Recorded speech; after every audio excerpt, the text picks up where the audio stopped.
नमस्कार दोस्तों।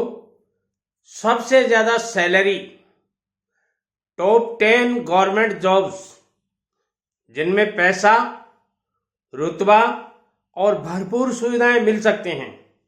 आइए आज इस वीडियो में मैं आपको टॉप 10 गवर्नमेंट जॉब बताऊंगा जिनमें आपको ये सारी सुविधाएं जो मैंने ऊपर बताई हैं वो आपको भरपूर मात्रा में मिल सकती हैं।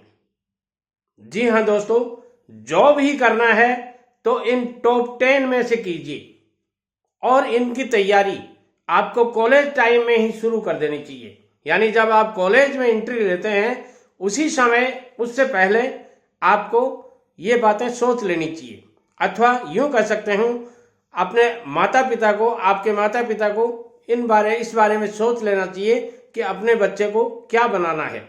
मान लीजिए आप पिता हैं तो अपने पुत्र के बारे में सोचिए, और आप यदि पुत्र हैं तो और ही ज्यादा बढ़िया है, आप अपने स्वयं के बारे में सोचिए कि इन टॉप 10 जॉब में से आपको कौन सा जॉब करना है।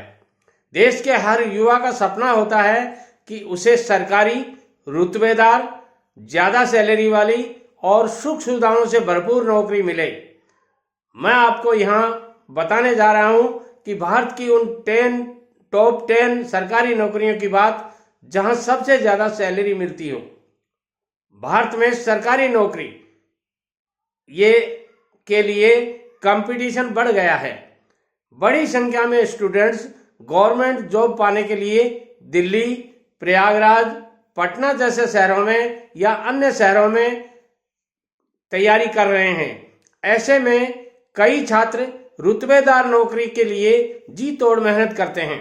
आज हम आपको बताने जा रहे हैं कि भारत की उन 10 नौकरियों के बारे में जिनमें सबसे ज्यादा सैलरी तो मिलती ही है, सुख सुविधाएं भी जबरदस्त होती हैं और रुतबा होता है वो अलग से होता है।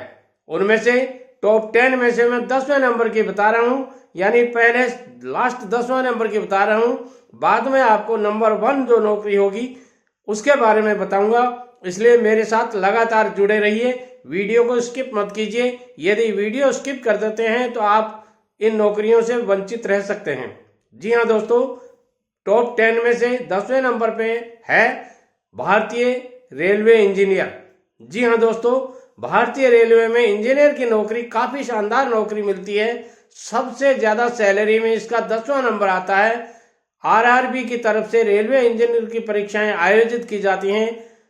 पॉलिटेक्निक, डिप्लोमा, बीई या बीटेक करने वाले छात्र इसके लिए आवेदन कर सकते हैं। 32 साल तक के युवा इस जॉब में अप्लाई कर सकते हैं। नौकरी मिलने के बाद शुरुआत में 40,000 रुपए से सैलरी शुरू होती है और भत्ता, रेलवे पास और सरकारी आवास जैसी सुविधाएं मिलती रहती हैं। अब आती है 9वें नंबर की नौकरी। वो कौन सी नौकरी है आप कमेंट करके मुझे जरूर बताइएगा। यदि आपको पता नहीं है तो चलिए मैं बता देता हूं, इनकम टैक्स ऑफिसर। जी हाँ दोस्तों, इनकम टैक्स ऑफिसर बन आप रुतबेदार नौकरी पा सकते हैं। इस जॉब में इनकम टैक्स इंस्पेक्टर के से लेकर इनकम टैक्स कमिश्नर तक बन सकते हैं। शुरुआत में 60,000 से ज्यादा की सैलरी मिलती है। इसके साथ ही सरकारी गाड़ी, शानदार आवास मिलता है। इनकम टैक्स ऑफिसर बनने के लिए एसएससी, सीजीएल या यूपीसी जैसे एग्जाम पास करने पड़ते हैं। अब बात आती है 8वें नंबर की। 8वें नंबर की वो सरकारी नौकरी कौन सी है? वो है डॉक्टर की। जी हाँ दोस्तों, डॉक्टर जिसको लोग भगवान का दूसरा भगवान भी मानते हैं। डॉक्टर एक सम्मानित पद होता है। पैसे के साथ साथ शोहरत भी मिलती है। एमबीबीएस डिग्री लेने के बाद डॉक्टर बन सकते हैं।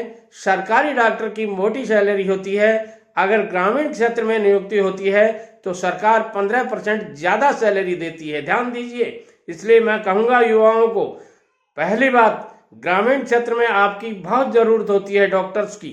इसलिए चुनाव जब भी करें आप तो ग्रामीण क्षेत्र का करें और 15% आपको सैलरी भी ज्यादा मिलती है। सरकारी डॉक्टर की सैलरी 1 लाख से ज्यादा शुरू होती है। जूनियर डॉक्टर की सैलरी 60,000 से 90,000 तक होती है। जी हाँ दोस्तों, अब 7वीं जॉब आती है। वो 7वीं कौन सी जॉब है क्या आप बता सकते हैं? यदि हाँ तो एक कमेंट जरूर कीजिएगा, अन्यथा मैं बताता हूँ वो है विदेश मंत्रालय में असिस्टेंट। जी हाँ दोस्तों, विदेश मंत्रालय में सरकारी जॉब पाने के लिए आप रुतबेदार जॉब मिलती है आपको, और रुतबेदार माना भी जाता है। इसमें नेम, फेम और शोहरत सब मिलता है। इसमें ज्वाइनिंग के साथ ही विदेश में ही नौकरी मिलती है, भत्ता सुविधाएं मिलती हैं। शुरुआती सैलरी 1.5 लाख से 2 लाख तक होती है। जी हाँ दोस्तों, अब बात आती है छठे नंबर की कौन सी नौकरी है, तो वो है साइंटिस्ट की। जी हाँ दोस्तों, साइंटिस्ट का रोल दुनिया में काफी माना जाता है। आप वैज्ञानिक बनकर अच्छा नाम और पैसा कमा सकते हैं। इसके लिए टेक्निकल फील्ड में ग्रेजुएट होना जरूरी होता है। शुरुआती सैलरी 1 लाख रुपए के करीब होती है। ट्रेवल अलाउंस, सरकारी आवास समेत कई सुविधाएं भी आपको मिलती हैं। अब आती है 5वें नंबर की नौकरी, जो आप भी बहुत से बच्चे इस नौकरी के लिए लालायित रहते हैं। आइए वो कौन सी 5वें नंबर की नौकरी बता रहा हूं मैं, बैंकिंग जॉब। जी हाँ दोस्तों, बैंकिंग सेक्टर में अच्छी खासी सैलरी मिलती है। इस क्षेत्र में, इस सेक्टर में आपको छुट्टी, आराम और काम काफी माना जाता है। क्लर्क और पीओ की जॉब काफी अच्छी मानी जाती है। सैलरी 40,000 से 1 लाख रुपए से ज्यादा तक की हो सकती है। कई सुविधाएं भी आपको मिलती रहती हैं। आपको घर के आसपास जॉब मिल सकता है, या जिस बैंक में हैं आप, उस बैंक का जहां तक क्राइटेरिया है वहां तक आपको जाना पड़ता है।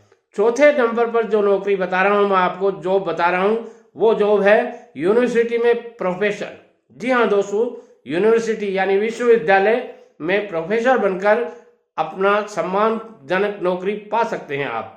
केंद्रीय विश्वविद्यालय, आईआईटी या एनआईटी जैसे कॉलेजेस में प्रोफेसर हैं तो बेहतरीन सेवा, बेहतरीन सैलरी और सुविधाएं दी जाती हैं। औसतन सैलरी 70,000 से 1.5 लाख रुपए तक मिल सकती है। आवास और मेडिकल भत्ता भी मिलता ही है। अब बात आती है तीसरे नंबर की। जी हाँ दोस्तों, वो कौन सी नौकरी है तीसरे नंबर पर जो जॉब आपको करने के लिए आप लालायित हैं, वो है पब्लिक सेक्टर की नवरत्न कंपनियों में जॉब। जी हाँ दोस्तों, पब्लिक सेक्टर की नवरत्न कंपनियों में जॉब काफी अच्छी मानी जाती है। एनटीपीसी यानी national thermal power corporation, IOC, Indian oil corporation, ONGC, oil and natural gas commission जैसी सरकारी कंपनियों में सर्वोच्च पदों की जॉब अच्छा रुतबा और सैलरी देती है। बीई या गेट की डिग्री के बाद इन पदों पर जॉब मिलता है। सैलरी और भत्तों को मिलाकर 1.5 लाख रुपए महीने सैलरी मिलती है। जी हाँ दोस्तों, अब आती है 2 नंबर की जॉब। वो 2 नंबर की जॉब कौन सी हो सकती है, आपको यदि ध्यान है तो मुझे जरूर बताइएगा कमेंट में करके, नहीं तो चलिए मैं बता देता हूं।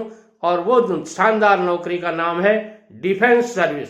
जी हाँ दोस्तों, डिफेंस सर्विस यानी आर्मी, एयरफोर्स, नेवी। मेरा गर्व से सीना फूल रहा है। नेवी में जॉब की गर्व की बात मानी जाती है, यानी इन तीनों में आर्मी, एयरफोर्स और नेवी में जॉब गर्व की बात मानी जाती है। इसमें से छोटे से बड़े पदों पर सम्मान मिलता है। ऑफिसर्स रैंक पर नियुक्ति होने के बाद के लिए आपको एनडीए या सीडीए की परीक्षाएं पास करनी पड़ती हैं। इसमें सैलरी 50,000 रुपए से 2.5 लाख रुपए तक की होती है। डिफेंस सर्विस में सबसे ज्यादा सुविधाएं मिलती हैं। देश की सेवा करने का आपको बहुत अच्छा सुअवसर मिलता है, जो बहुत ही भाग्यशाली लोगों को मिलता है। अब नंबर 1 जो इंडिया की नंबर 1 जो सरकारी सर्विस है, उसका नाम बताता हूं मैं आपको, और वो है सिविल सर्विस परीक्षा। जी हाँ दोस्तों, भारत की यानी इंडिया की सबसे कठिन परीक्षाओं में से एक संघ लोक सेवा आयोग सबसे अहम सर्वोच्च जॉब मानी जाती है। यूपीएससी की परीक्षा पास करने के बाद आईएएस, आईपीएस, आईएफएस, आईईएस जैसी प्रतिष्ठित रैंक मिलती है। यह देश की सबसे बेहतरीन और नंबर 1 जॉब है। सैलरी की बात करें तो 56,000 यानी 56,000 से लेकर के 2,25,00,000 लाख तक 2.25 लाख तक यानी 2.25 लाख रुपए तक आपको सैलरी मिलती है। आशा है मैं आपको सही जानकारी दे पाया हूं। यदि जानकारी अच्छी लगी है तो एक कमेंट, सिर्फ और सिर्फ एक कमेंट मांगता हूं आपसे। एक कमेंट करके मेरे वीडियो के बारे में बताइए कि दादाजी आपने कैसी सलाह दी, कैसी एडवाइस दी, और यदि आपने चैनल को सब्सक्राइब नहीं किया है तो जरूर कर लीजिए, ताकि आने वाले मेरे जो वीडियोज में मैं बहुत मेहनत करके बनाता हूं उनका लाभ आपको मिल सके। नमस्ते।